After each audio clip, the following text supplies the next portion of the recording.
My name is Tenille Gilbert and I'm the co-founder and managing director of Society Melbourne. We are social enterprise cafes that are run to provide pathways out of homelessness for young people. It's in a nice little nook of Brunswick where there's a great community around here of people who are really interested in being involved in a community organisation and a socially responsible organisation. A lot of the time they're really coming to us because they know that they're getting not just a coffee, but they're actually getting coffee with a cause. So 100% of our profits from everything that we sell here at Home One goes back into our programs to support the young people we work with. So we've had just over 40 young people go through our program in the last 3.5 years, and they spend about 6 months in our program. So they go through a real step-by-step process, and through doing that they develop those skills a lot more strongly, and they develop really an ability to work in the hospitality space in Melbourne.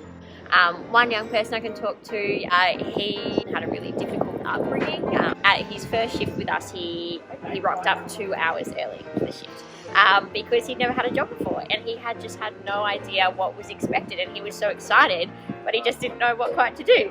And so we had to teach him all sorts of things. We had to make sure that he got that punctuality right, that he understood urgency, and how do we make sure that customers are being prioritised in the cafe. You don't have to be a social enterprise to have a social impact. I think that's a really important thing. But there's definitely an opportunity for cafes who are running, a business, a family business, whatever it might be, to also have a social impact. So one of the best ways you can do that is we run a program called Open Shift. We engage employment partners, so other cafes, other hospitality venues.